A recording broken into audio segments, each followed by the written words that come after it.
এক নদীরই উজান ভাটি আমরা দুটি ধারা, যে গানটি সত্য সাহা আপনাদের বিয়েতে আপনাকে এবং আবিদ আপাকে উপহার দিয়েছিলেন। আমি ওদেরকে এমন একটা উপহার দিতে চাই যেটা সারা জীবন থেকে যাবে। কেবল তোমাদের ফিল্মে আমি একটা দ্বৈত গান করব, এবং গানটা প্রভূত জনপ্রিয়তা পেয়েছে ইয়াং জেনারেশন সঙ্গীতের জগতের। তাদের উদ্দেশ্যে আপনার কি বলার আছে? অনেক পোটেনশিয়াল ছেলেমেয়েরা এখন গান করছে, যারা খুব ভালো ভালো কাজ করছে। প্রযুক্তির কল্যাণে মানুষ এত সহজেই গান করে ফেলছে, যা তালে ভুল করে সেটাকে তালে এনে দেওয়া যাচ্ছে, বেসুর হলে এটাকে সুরে এনে দেওয়া যাচ্ছে। এআই আর্টিফিশিয়াল ইন্টেলিজেন্স আরো সর্বনাশ করে দিচ্ছে। মাছ ধরতে আপনি ভীষণ ভালো। আগে এমন হয়েছে সেই মেঘালয়ের বর্ডারে মাছ ধরতে চলে গেছি, আবিদা সুলতানা আপা এবং আপনি দুজন মিলে বুড়িগঙ্গায় ঘুরতে গেলেন এবং পুলিশ আপনাদেরকে ধরে ফেলল। আমাদেরকে ফলো করেছে পুলিশ। আমার স্ত্রী নয়, কিন্তু স্ত্রী হবে। এই তো আমাদের পাকা দেখা হয়ে গেছে, এনগেজমেন্ট হয়ে গেছে। তো না না না, আপনার বাবা মাকে খবর দেবো, ওনার বাবা মাকে খবর দাও, অসুবিধা কি? তো দেখলো যে বেকায়দা। তারপরে কিছুদিন আমাদের সঙ্গে এসে ঠিক আছে যান। বুড়োমনা হওয়ার কারণে কি কি ঘটিয়েছেন আপনি? একবার এক বিয়ে বাড়িতে তোমার আপাকে ফেলে আমি চলে এসেছিলাম। স্বাধীনতা পুরস্কার কিংবা 21শে পদক দুটোই আপনি ডিজার্ভ করেন। স্বীকৃতিটা যদি চেয়ে নিতে হয় তাহলে তার মর্যাদাটা কমে যায়। কোনো আক্ষেপ আছে এই পুরো জীবনে? সাধারণ মানুষের আমি হৃদয়ে জায়গা করতে পারিনি গান নিয়ে, এটা আমার একটা বিরাট বড় আক্ষেপ। তোমাকে যেন ভুলে না যাই, সে আশিস দাও মোরে, দূর থেকে যেন রোগো মরমে তোমায় খুঁজে পাই।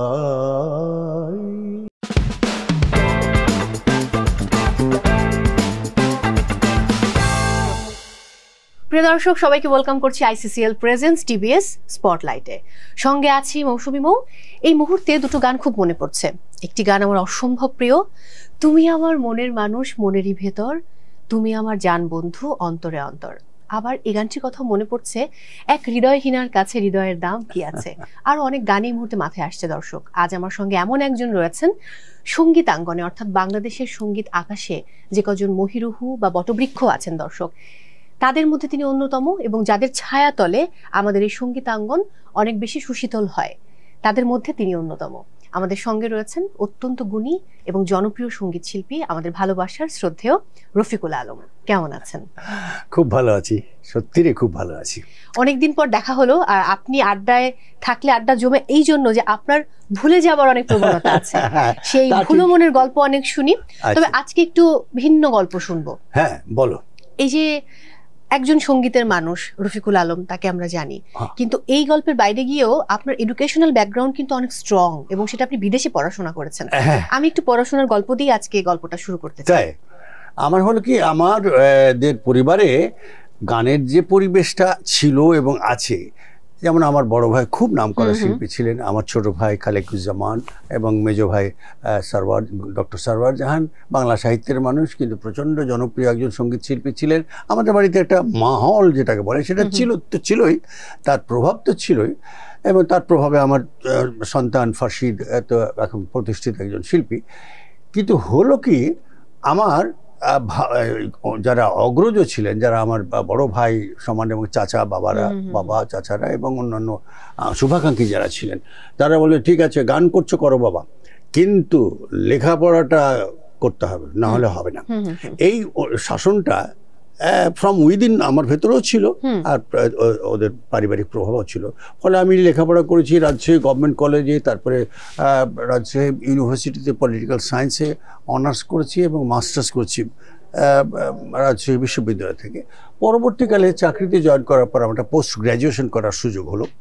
সেটা নেদারল্যান্ডের ডেলফট ইউনিভার্সিটি। ডেলফট একটা অদ্ভুত উচ্চারণ ডাচ ভাষার, ওটা একটা বড় ইউনিভার্সিটি। ওখানে আমি পোস্ট গ্র্যাজুয়েশন করি, ইন্ডাস্ট্রিয়াল প্রজেক্ট ডেভেলপমেন্ট সাইকেল।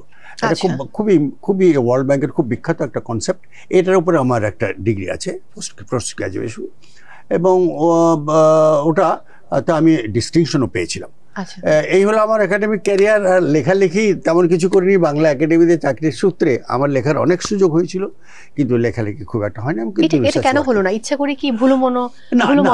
আমি দেখলাম যে আমি যদি আমার বড় ভাইয়ের যে অবস্থাটা হলো, যে উনি এত জনপ্রিয় একজন শিল্পী, কিন্তু ওই যে লেখাপড়ার মধ্যে যখন ঢুকে গেল তখন আর ওখান থেকে সে বেরোতে পারলো না।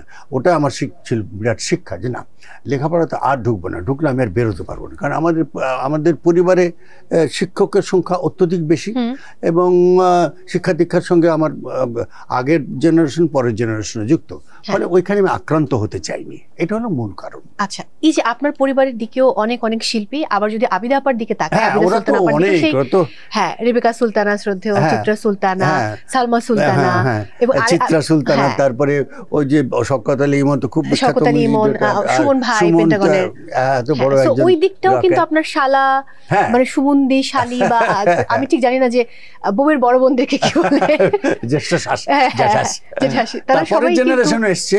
সুমনের মেয়ে, তারপরে ছেলে আলিফ মেয়েটাও গান গাইছে, অমি ভাইয়া আলিফ একটা গান, একটা উপস্থাপনাও করেন তারা দুজন মিলে, খুব ভালো লাগে দেখতে।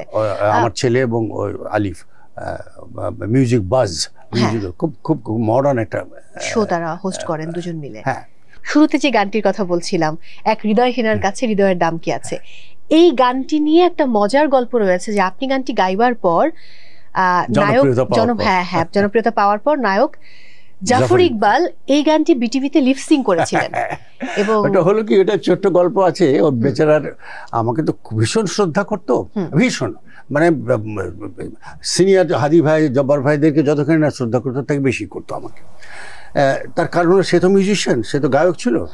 তো আমার গানটা যখন জনপ্রিয়তা পেয়ে গেল, তো ও তখন তার পারিবারিক একটু একটা চলছে, খুব মানসিক চাপ চলছে, মানসিক সংকট চলছে, এবং আমার এক হৃদয়হীনার কাছে এবং সুবীরের হাজার মনের কাছে, এই দুটো গান ও একটা ক্যাসেট, তখন তার সিডি হয়নি, ক্যাসেট, একদিকে পুরোটা আমার এক হৃদয়হীনার কাছে, আর একদিকে পুরো সুবীরের হাজার মনের কাছে রেকর্ড করেছিল।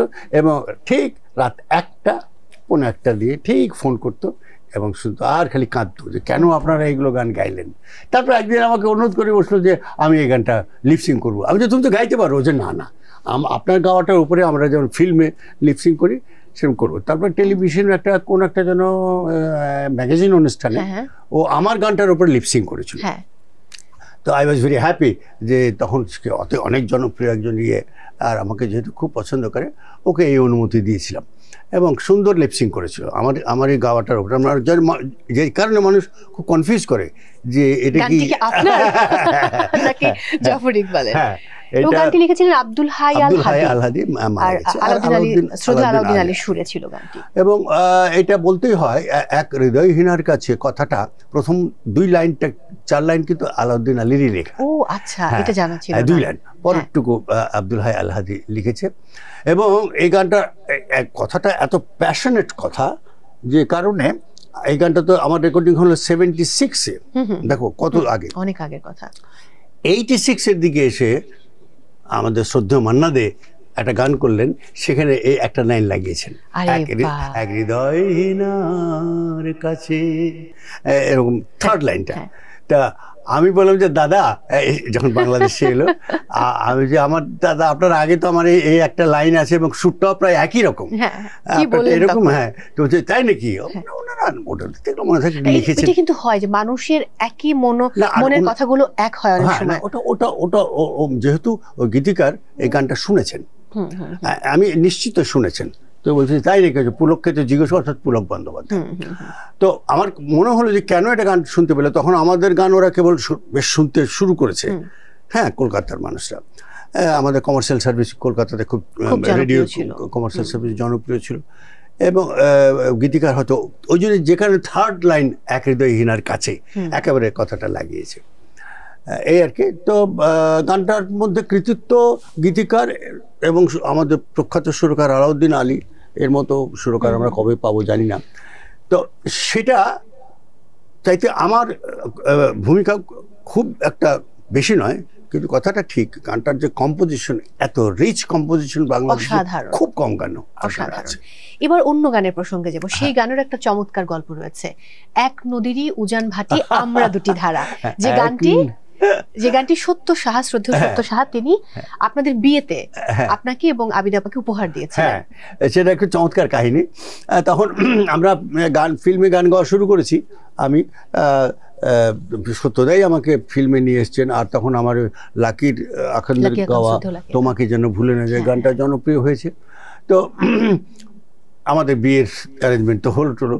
তারপরে আমাদের বিয়ে হচ্ছে এখন যে বর্তমান বিশ্ব সাহিত্য কেন্দ্র, ওইখানে আমাদের বউ ভাত হয়েছিল।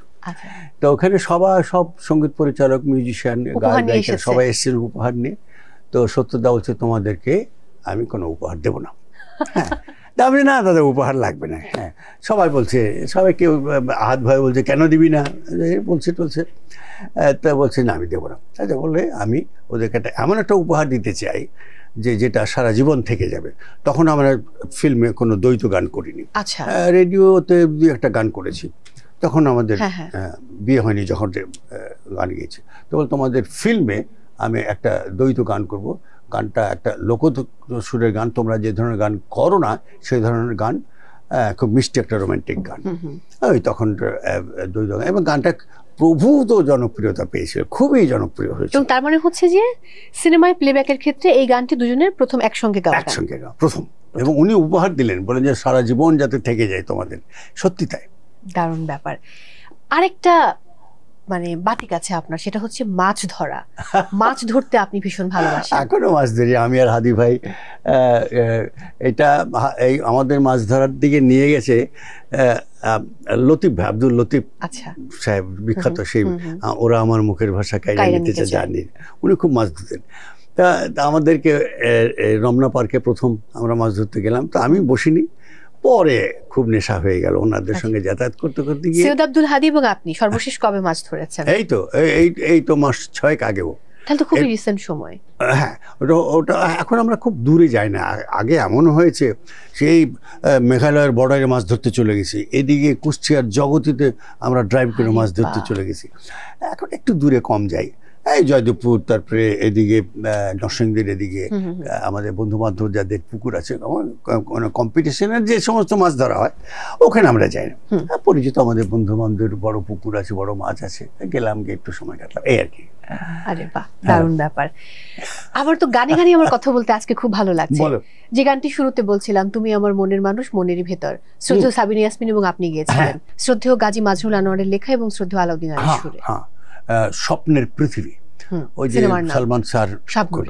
সালমান শাহ আবার আমাকে খুব পছন্দ করতো, এবং এই গানে সালমান শাহ ওই যে পরিচালক যিনি ছিলেন ওকে বলেছে যে রফিক ভাইকে এই গানটা গাওয়ালে আমি খুশি হব। তো ওরা খুব খুশি হলো, আলাউদ্দিন আলীও খুব খুশি হলো, কারণ আমাকে গান গাওয়াতে খুব পছন্দ করতেন উনি। স্বাভাবিক। হ্যাঁ, তো ওখানে হলো কি সাবিনার সঙ্গে একসঙ্গে ডুয়েট হলো। আবার আমার একটা অংশ ছিল একক, ওই ছবির গল্পের কারণে, যে কারণে আমি তথ্য যখন দিই বলি যে এটা আমার দ্বৈত গাওয়া, আবার আমার এককভাবে গাওয়াও আছে, এই আর কি। অসাধারণ কম্পোজিশন, খুবই চমৎকার। একটা লোকজ গানের মধ্যে যে এত মডার্ন এলিমেন্ট আসতে পারে, এটা আলাউদ্দিন আলীর পক্ষে সম্ভব। আলাউদ্দিন আলী সম্পর্কে আমি আরো কিছু শুনতে চাই, যেহেতু আপনাদের পারিবারিক সম্পর্ক। শুধু পারিবারিক, ভাইরা ভাই। হ্যাঁ, ওটা খুব তুচ্ছ ব্যাপার। আলাউদ্দিন আলীর সঙ্গে আমার বন্ধুত্ব এবং আলাউদ্দিন আলীর কন্ট্রিবিউশন নিয়ে 14টা এপিসোড করা যায়, এত গুণী একজন মানুষ। এটা সত্য কথা। তাকে নিয়ে আর মানে যদি স্পেসিফিক ভাবে কিছু বলতে বলি যে একজন আলাউদ্দিন আলী, আলাউদ্দিনের বিষয়টা কি হলো, যেটা পশ্চিমবঙ্গের বিখ্যাত গায়ক কবির সুমন যেটা স্টেটমেন্ট দিয়েছে তার মৃত্যুর পর, ওইটাই কারেক্ট। সেটা বলছে যে সলিল চৌধুরীর পর বাংলা গানে যদি কেউ গবেষণামূলক কাজ করে থাকে সফলভাবে, সেটা একমাত্র আলাউদ্দিন আলী। এবং তাই দেখো, তার গান অ্যাবসলিউটলি মডার্ন একটা গান হবে, কিন্তু ভেতরে কোথায় যেন আমাদের লোকজ সুর থেকে যায়, খুব ভেতরে, খুব সাটল ওয়েতে আসে এবং খুব সফলভাবে আসে। হ্যাঁ, তুমি আমার মনের মানুষ, মনেরই ভিতর, দেখো কি মডার্ন কম্পোজিশন, কিন্তু সুরটার মধ্যে কোথায় যেন লোকজ গান আছে, আর অর্কেস্ট্রেশনের মধ্যে অ্যাবসলিউটলি মডার্ন। এটা এটা একেবারেই সত্য কথা। এবার একটু অন্য গল্প শুনতে চাই, একটু বেশি ব্যক্তিগত গল্প। আবিদা সুলতানা আপা এবং আপনি দুজন মিলে বর্তমান ভাষায় বললে তো ডেট করতে যাওয়া, আর আগের সুন্দর করে বললে একটু প্রেম প্রণয়ের সময়গুলো একান্তে সময় কাটাতে যাওয়া, বুড়িগঙ্গায় ঘুরতে গেলেন এবং পুলিশ আপনাদেরকে ধরে ফেলল। হ্যাঁ, ওটা তখন বুড়িগঙ্গায় নৌকা চলতো, ছইওয়ালা নৌকায় অনেকেই যেত, আমি খুব যেতাম, আমার খুব ভালো লাগতো। তারপরে গিয়েছি, তখন খুব স্বাভাবিক। কি কি হলো আমার একটু জানতে ইচ্ছে করছে আজকে। না, এমন কিছু নয়, ওরা সন্দেহ করে, এই আপনারা কে, এটা আমাদেরকে ফলো করেছে পুলিশ। তারপর বললাম যে কেন? ওই যে না আপনাদের, আমি হ্যাঁ আমার স্ত্রী নয় কিন্তু স্ত্রী হবে, এই তো আমাদের পাকা দেখা হয়ে গেছে, এনগেজমেন্ট হয়ে গেছে। তো না না না, আপনার বাবা মাকে খবর দেবো, ওনার বাবা মাকে খবর দেবো, দাও, অসুবিধা কি? তো দেখলো যে বেকায়দা। তারপরে কিছুদিন আমাদের সঙ্গে এসে ঠিক আছে যান, সন্ধ্যার আগে বাড়ি ফিরবেন। এইরকম আর কখনো ঘটেছে? না। এবার একটু ভুলো মনের গল্প শুনি। না, ভুলো মনে আর কি গল্প, তো এক গল্প না, অসংখ্য অসংখ্য গল্প। বাট আজকে আমি চাই অনেকগুলো গল্প এই ভুলো মনে হওয়ার কারণে কি কি ঘটিয়েছেন আপনি, মানে জুতা ছাড়াও আপনাকে ট্রাভেল করতে হয়েছে বিদেশে, সেই গল্প আছে। আবার এমনও শুনেছি যে বাজার করতে গিয়ে বাজার নিয়ে বাড়ি ফিরেছেন কিন্তু গাড়ি রেখে এসেছেন বাজারে, পরদিন দোকানি ফোন করেছেন। 24 ঘন্টা ওইটা পরে পরবর্তীকালে আরেকবার হয়েছিল, কিন্তু 24 ঘন্টা না, পরে আবার নিয়ে এসেছিলাম। ওইটা একটু আমার ছোটবেলা থেকেই আমার ছোট চাচার এই ইয়ে ছিল, খারাপ গুণ ছিল, খুব ভুলে যেতেন। আমার ছোট চাচা তো আমার চাচির নামও মানে মাঝে ভুলে যেতেন। এটা আপনার ক্ষেত্রে হয় কিনা? হ্যাঁ, তো আমার ওইটা, আমি ওইটা জেনেটিক্যালি পেয়েছি। তারপরে আর একদিন হলো কি, মাছ মারতে গিয়েছি, মাছ মেরে আমার গাড়ির পেছনে হাদি ভাই চলে গেছে, হাদির ভাই গাড়ি নিয়ে আমার গাড়িতে থেকে গেছে, কিন্তু সব থেকে বড় মাছটা, হ্যাঁ, পরের দিন সকালে দেখি গাড়িতে খুব গন্ধ, দুর্গন্ধ। আমি কি গাড়ি তো পরিষ্কার, কি ঘটনা?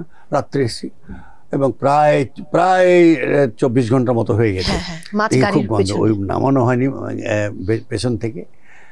তারপরে বাড়িতে খুব গালাগালি খেলাম যে এটা কোনো কথা, একটা মাছ একটা গাড়িতে এত, এই গাড়ির দুর্গন্ধ যাবে কি করে? এই ধরনের ভুল হয় নাকি মানুষের? এই ধরনের অনেক আছে। আর বাজারের গল্পটা কি ছিল, মানে বাজার করে অন্য কোনো বাহনে চলে এলেন?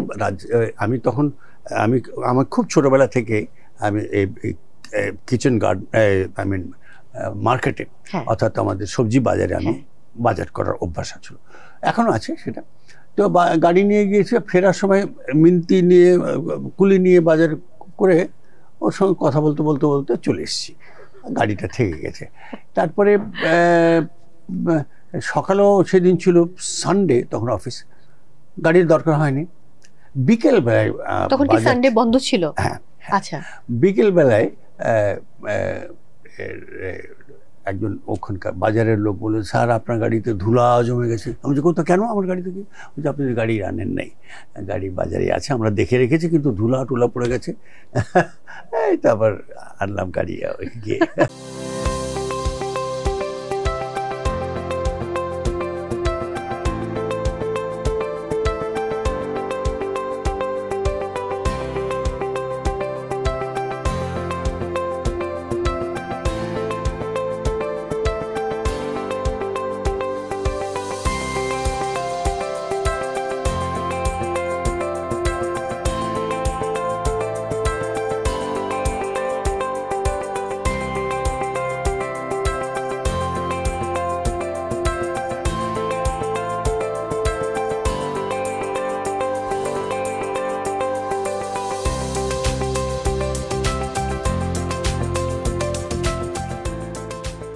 কখন এমন হয়েছে যে ছেলেকে ভুলে গেছেন বা ছেলেকে চিনতে পারেনি?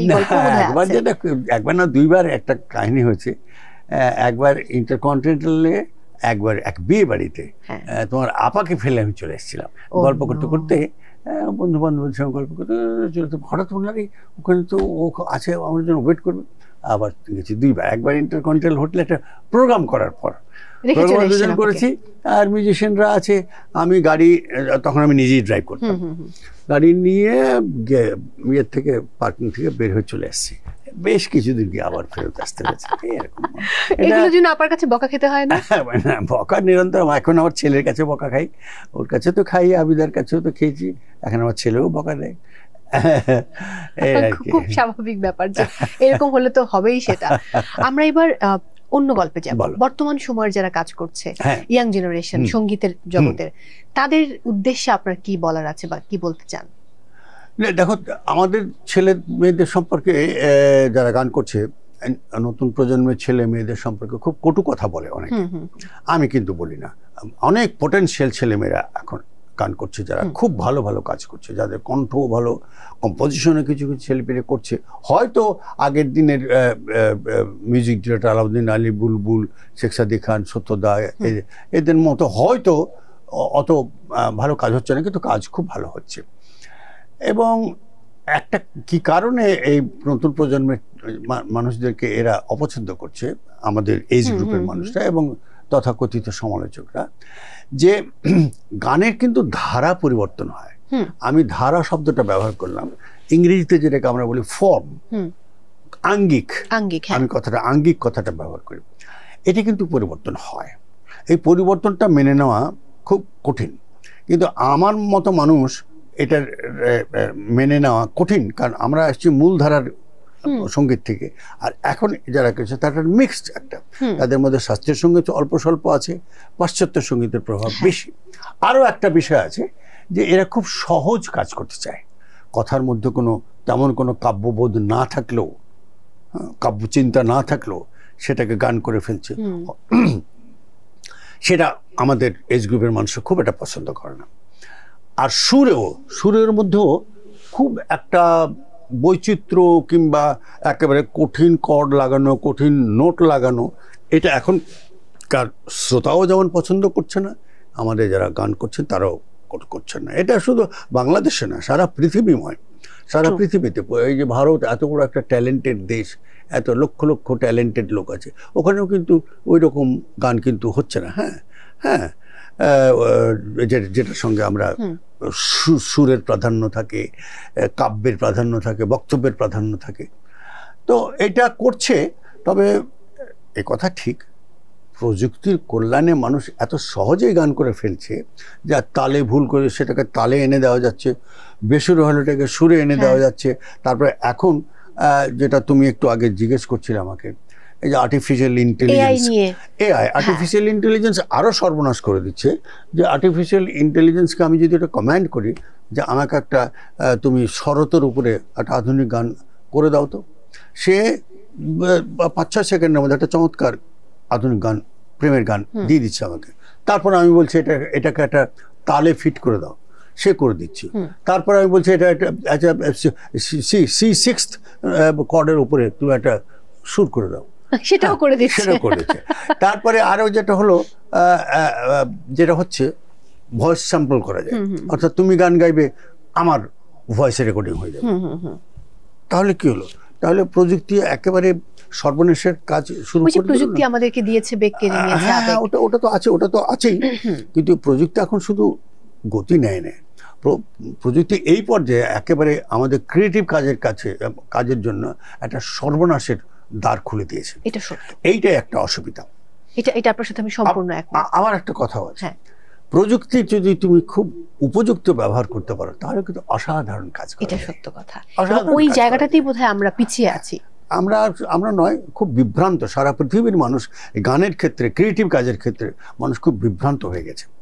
একটা ব্যাপার জানতে চাই, যেই সময়টা তুমুল জনপ্রিয় এবং আপনি যেহেতু প্রচুর পরিমাণে সিনেমায় প্লেব্যাক করেছেন, সিনেমায় নায়ক হওয়ার অফার কখনো আসেনি? হ্যাঁ, হয়েছিল। আমাদের বিয়ের পরপরই আমাদের দুজনকে দিয়ে ছেলেটা মারা গেছে, নাম ছিল বাবর। একটা ছবি করতে চেয়েছিল, আমাদেরকে বললো, আমি যে দেখো এই সর্বনেশে কাজ করো না। হ্যাঁ, আমরা ধরো 12-13 বছর শাস্ত্রীয় গান চর্চা করে একটা গায়ক হয়েছি, নায়ক হতে যাব, দুটো প্রফেশনকেই আমরা অবিচার করব, হবেও না। অভিনয় সবসময় সবাইকে দিয়ে হয় না। অবশ্য আবিদা খুব আগ্রহী ছিল, আমি বললাম যে দেখো এটা করাই যেত দুজন একসাথে। ওটা একদম আমি ওপেনলি বলেছিলাম, বাবর করিস না ভাই। আমার খুব ঘনিষ্ঠ ছেলে ছিল, ওই যে বাবর ভিলেনের অভিনয় করতো। তো আমি যে না রে না, এটা করিস না, না একটা করেন না আমার।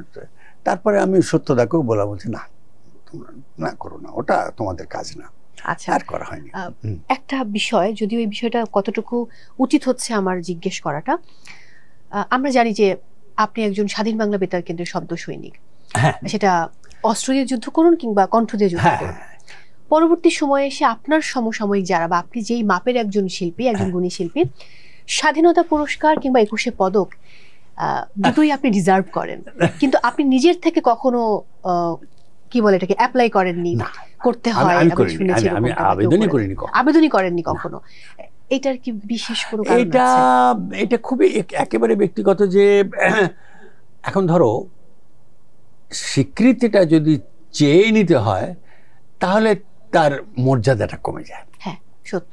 আমাকে যদি যতগুলো সরকার আমি দেখেছি, তারা যদি আমাকে বলতো যে হ্যাঁ তুমি, তোমার গানেও কন্ট্রিবিউশন আছে, স্বাধীনতার ক্ষেত্রেও তোমার ভূমিকা আছে, অবদান আছে, তোমাকে 21শে পদকটা দিলাম, আর তাহলে নিতাম। কিন্তু আমাকে অ্যাপ্লাই করতে হবে যে আমি খুব ভালো গান গাই, আমি যুদ্ধে হেন করেছি তেন করেছি, আমাকে 21শে পদক দাও, এটা আমার কাছে খুব মর্যাদাকর মনে হয়নি। এই আর কি, বুঝতে পেরেছি। এটা আর কোনো কারণ। কোনো আক্ষেপ আছে এই পুরো জীবনে? পুরো জীবনে আক্ষেপ একটাই আমার, যে লক্ষ্য করে থাকবে, আমি গান গেয়েছি অনেক, চলচ্চিত্রে অনেক গান গেয়েছি, আর আধুনিক টেলিভিশন এবং বেসিক গান তো ক্যাসেট এবং অ্যালবামে তো করেছি। কিন্তু গানের মধ্যে লক্ষ্য করে থাকবে, আমি কিন্তু একেবারে আপামর আম জনতার জন্য খুব ভালো একটা গান গাইতে পারিনি। সাধারণ একেবারে ওই আমার একটা গান অবশ্য গায় মানুষ, আশা ছিল মনে মনে, বেশ গ্রামের লোকরা গায়, তারপর একই খেলা চলছে হরদম, এই গানটা স্কুল কলেজের ছেলে মেয়েরা গায়। হ্যাঁ, কিন্তু আমার বৈশাখী মেঘের কাছে কিংবা যে আমাকে ভালোবাসে, এই ধরনের গান কিন্তু সাধারণ মানুষ। বৈশাখী মেঘের কাছে গানটি কিন্তু অসম্ভব জনপ্রিয়, কিন্তু সেটা হচ্ছে এই গানগুলো সবই একটা শ্রেণীর। আমি বলছি সাধারণ মানুষের আমি হৃদয়ে জায়গা করতে পারিনি গান নিয়ে, এটা আমার একটা বিরাট বড় আক্ষেপ। এটা সবাই পারে না, সব শিল্পীর ক্ষেত্রে এটা হয় না, যে মোহাম্মদ রফি সাহেবের মতো যে একটা মুঠো মজুরও পছন্দ করছে, আর ড্রয়িং রুমে বসে একজন বিদগ্ধ মানুষও পছন্দ করছে, এটা সবার জীবনে। আপনার সমসাময়িক কাদের গান আপনার খুব ভালো লাগে? আমার সবাই, আমাদের কত ভালো ভালো শিল্পী, অনেক নিয়াজের গান, সুবীরের গান, খুরশিদ আলম, তারপরে আমাদের আগের তো ওনারা তো মোহাম্মদ নবী ভাই, জব্বার ভাই, মোহাম্মদ আলী সিদ্দিকী ভাই। মোহাম্মদ আলী সিদ্দিক ভাই যে টোনে গান করতেন, উনি যদি হিন্দিতে গান করতেন তিনি অনেক উপরের সব আন্তর্জাতিক একজন শিল্পী হয়ে যেতেন, যে টোনে গান করতেন। বর্তমান সময়ের কাদের গান আপনার ভালো লাগে শুনতে? বর্তমান নাম বলাটা ঠিক হবে না, তাহলে হয়তো আমি যাকে খুব পছন্দ করা হয়তো হতে পারে। তবে আমাদের অসংখ্য ছেলেমেয়েরা ভালো ভালো গান করছে, তাদেরকে প্রপারলি পিক অ্যান্ড চুজ করা যাচ্ছে না বিভিন্ন কারণে। এটা আমি প্রায় বলে থাকি যে তাদেরকে পিক অ্যান্ড চুজ করবে এরকম কোনো মানে ব্যবস্থাটা আমাদের কমে গেছে। যেমন ধরো আগের দিনে ফিল্ম, তারপর ধরো অ্যালবাম, তারপর যেমন ধরো টেলিভিশন, এরা দেখতে কোন ছেলেটা ভালো গান গায়, আচ্ছা ওকে দিয়ে একটা গান করা যাক। মিউজিক ডিরেক্টররাই, প্রডিউসাররাই, হ্যাঁ, তাদের নিজস্ব তাগিদ থেকে আমাকেই যেমন ধরো, আমি একটা কেবল গান গেয়েছি, আমি চাকরি বাকরিতে মনোনিবেশ করেছি, একটা গান জনপ্রিয় হয়েছে, কোত্থেকে বিসি থেকে একটা লোক এসে হাজির যে এরকম আপনাকে সত্যদা দেখা করতে বলেছে। আমি কেন, কি ব্যাপার? তো বলছে আপনাকে একটা ফিল্মে গান গাইতে হবে। আমি তো প্রায় পড়ে যাওয়ার মতো অবস্থা, কারণ ফিল্মে গান গাওয়া তখন আর্লি 70s স্বাধীনতার পর ফিল্মে তারাই গান গাইতে পারতো যারা অতিমাত্রায় জনপ্রিয়তা পেত, কোয়ালিটির থাকতো। তাছাড়া ফিল্মে গান গাওয়া, এফডিসিতে ঢোকারই কোনো সুযোগ ছিল না। সেখানে এভাবে ডেকে নিলেন, এই জিনিসগুলো এখন একটু অভাব হয়ে গেছে আর বিক্ষিপ্ত হয়ে গেছে। এখনো তো আসলে টেলিভিশনের সংখ্যা অনেক, সিনেমা অনেক হচ্ছে, আবার অনেকে বলেন যে এখন কম হচ্ছে। আমি কম দেখি না, যে এখন তো আসলে সঙ্গীত শিল্পীর সংখ্যাও অনেক। সংখ্যাটা বাড়বে তো, কারণ একটা শিল্পীকে এখন কোনো মিউজিক ডিরেক্টরের কাছে যেতে হয় না, কেউ কোনো মিউজিক ডিরেক্টর ডাকে না, সেই গান করতে পারে, সেই টয়লেটে একটা জায়গায় একটা কম্পিউটার বসে গান করে রেকর্ডিং করে আপলোড করে দিতে পারে পোর্টালগুলোতে, অনেক ভিউ পাচ্ছে। হ্যাঁ, ভিউ বাড়ানোরও একটা ব্যবস্থা আছে, তুই pay and get the view.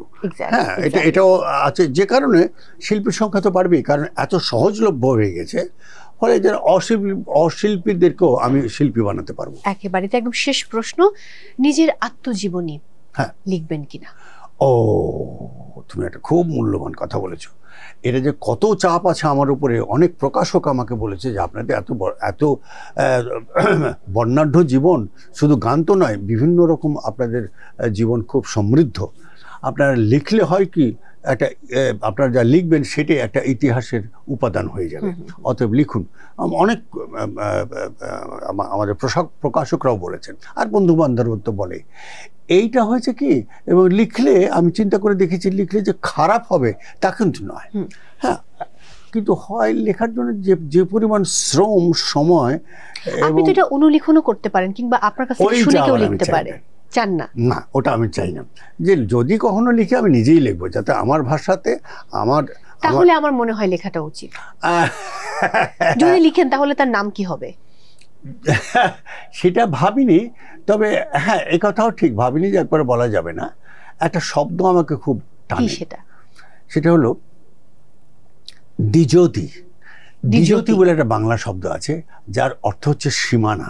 আচ্ছা, হ্যাঁ, এই আমি সীমানা, আমার সীমানা কতটুকু, এটা বোঝাতে গিয়ে এই নাম, হয়তো নামকরণটা চুরি হয়ে যাবে। না, হবে না, আমরা এটা প্যাটেন্ট করে রেখে দিব। তো আমি লিখলে হয়তো এই নামটাই দেবো। হ্যাঁ হ্যাঁ, আচ্ছা। ফলে না, তো এবং অলসতাটা একটা বিরাট কারণ। না, অলসতা ত্যাগ করতে হবে।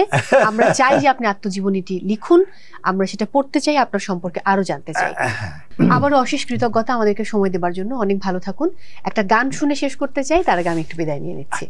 দর্শক, বিদায় নিতে হচ্ছে আজকের মতো ICCL প্রেজেন্স TBS স্পটলাইট থেকে। সবাই অনেক ভালো থাকুন, এই মুহূর্তে কোথাও যাবেন না, আমরা গান শুনবো। আমি তাহলে আমার জীবনের প্রথম জনপ্রিয় গান, আমার সহযোদ্ধা এবং খুবই ঘনিষ্ঠ বন্ধু ছিল লাকি আখান্দ, ওর লেখা আর SM হেদায়েতের সুর ছিল একটা গান, আমি একটু করি। তোমাকে যেন ভুলে না যাই, সে আশিস দাও মোরে, দূর থেকে যেন রোগো মরমে তোমায় খুঁজে পাই। তোমাকে যেন ভুলে না যাই, স্মরণের লিপিকায় লিখে রেখো নাম, ক্ষণিকের জীবন দিও তার দাম। ছায়া হয়ে আছো তুমি এমনের আয়নায়, একদিন দেখিবে যে আমি পাশে নাই, মরমে তোমায় খুঁজে পাই। তোমাকে যেন ভুলে না যাই। আরে বাহ, দুর্দান্ত, এক কথায় দুর্দান্ত, অনেক ভালোবাসা।